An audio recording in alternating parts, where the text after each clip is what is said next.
Hey y'all. So I posted a YouTube short the other day in reference to the gaps in some of these holsters and how, you being able to fit your finger in there isn't all that big of a deal. That particular content creator reached out in the comment section and ultimately we came to the conclusion that it was unprofessional for me to have the opinion that this is not really all that big of a deal. He did go on to say that he was trying to highlight that it's not necessarily about someone sticking their finger in there and pulling the trigger, but more so that articles of clothing, drawstrings, button downs, t-shirts, things like that could potentially get in there and depress the trigger and cause a negligent discharge. I'm of the opinion that at the end of the day, negligent discharges occur because of exactly that, negligence on behalf of the user. That's just my opinion. So I have a tier 1 holster here. All right, this is the tier 1 MSP. This is designed for the X300. And as you can see, that in order for this holster to accept this firearm with this light, it has to be designed around the light. And once this is seated, right, you get this little gap, okay? Same thing with my Safariland Duty holster, right? In order for this to accept an X300 or a mod light, it has to be designed around the light. And once you get it in there, you get this little gap. Okay. I got two Tenacore holsters here, one for a Staccato C2, the other for a Glock 19. Okay. They're both for a TLR7.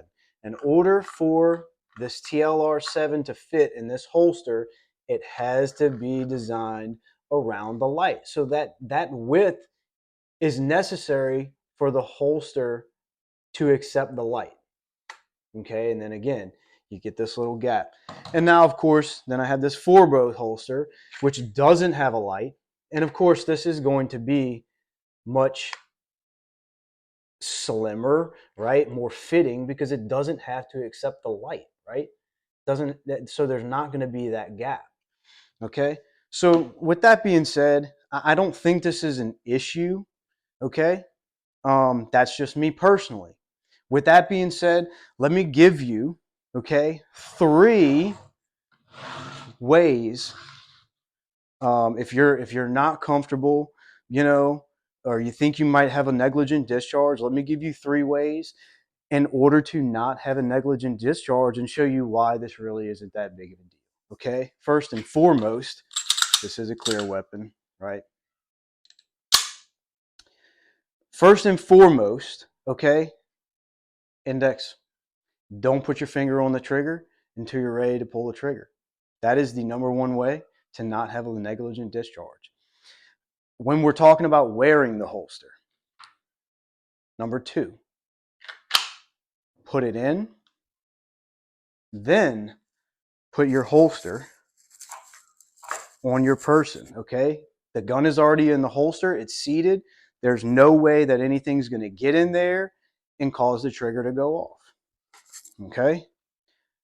Number 3, if you're going to insert your holster separate from the firearm,